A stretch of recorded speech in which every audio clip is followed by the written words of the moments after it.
اللہ اکبر کہہ کر کے آپ نے ہاتھ باندھا، نماز آپ شروع کرنے جا رہے ہیں۔ اللہ کے نبی فرماتے ہیں صلو کما رأیتمونی اصلی، نماز ویسے پڑھو جیسے اپنے نبی کو تم نے نماز پڑھتے ہوئے دیکھا ہے۔ جیسا طریقہ نبی کا تھا نماز کا، ویسے ہی طریقے پر ہمیں نماز پڑھنی ہے۔ اللہ کے رسول جب نماز پڑھتے تھے سینے پر ہاتھ باندھتے تھے، سب سے پہلے دعائے ثنا پڑھتے تھے، اللہم باعث بینی پڑھتے تھے، اعوذ باللہ پڑھتے تھے، بسم اللہ پڑھتے تھے، سورہ فاتحہ پڑھتے تھے۔ آپ نے یہ بھی فرمایا بغیر سورہ فاتحہ کے کوئی نماز نہیں ہوتی۔ آپ نے یہ بھی فرمایا جو سورہ فاتحہ نہ پڑھے فہیہ خداجن فہیہ خداجن، اس کی نماز ادھوری ہے، ادھوری ہے، ادھوری ہے، اس کی نماز پوری نہیں ہے، اس کی نماز پوری نہیں ہے۔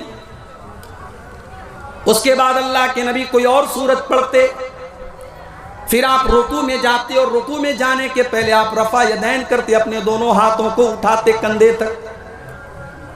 رکوع میں جب آپ جاتے آپ کی پیٹھ اور آپ کا سر بالکل برابر ہوتا اور اطمینان سے آپ رکوع کرتے اور اپنے دونوں ہاتھوں سے اپنے گھٹنے کو مضبوطی سے پکڑ کر کے آپ رکوع کرتے۔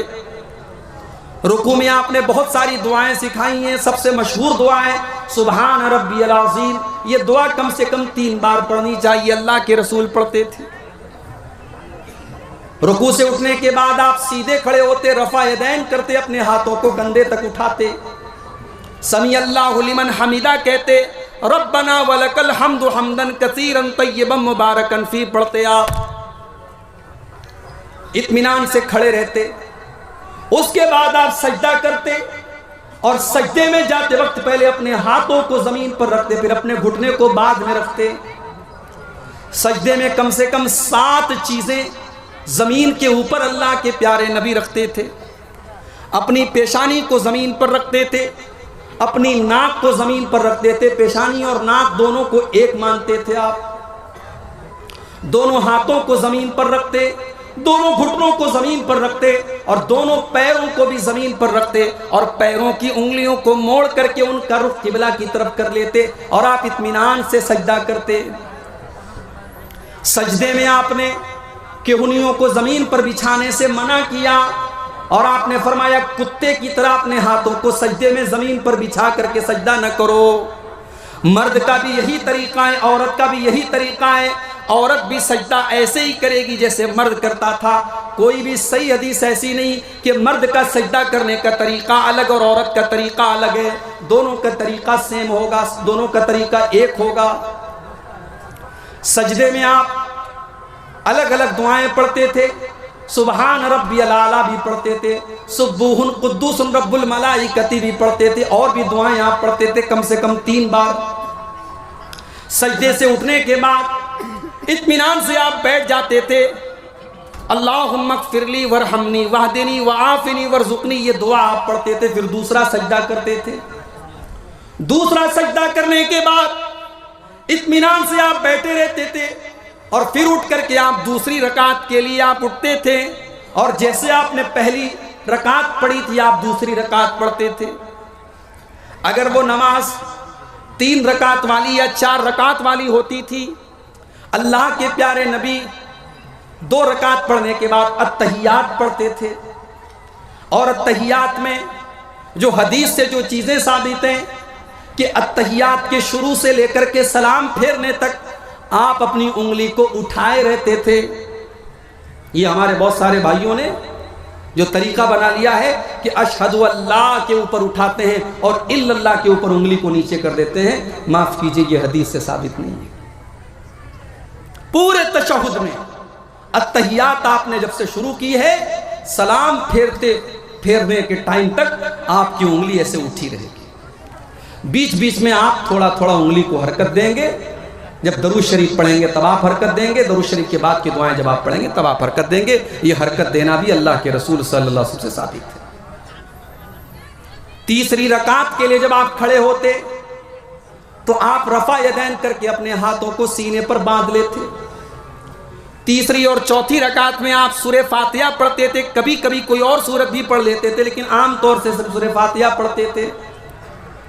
اور جب آپ نماز کے آخری تشہد میں بیٹھتے تھے تو اپنے بائیں پیر کو آپ داہنے پیر کے نیچے سے نکال کے اپنی کمر کے بل بیٹھا کرتے تھے اور اتحیات پڑھتے تھے. اتحیات کے بعد درود شریف پڑھتے تھے. درود شریف کے بعد آپ مختلف دعائیں پڑھتے تھے. اللہم انی ظلمت نفسی والی دعا بھی پڑھتے تھے.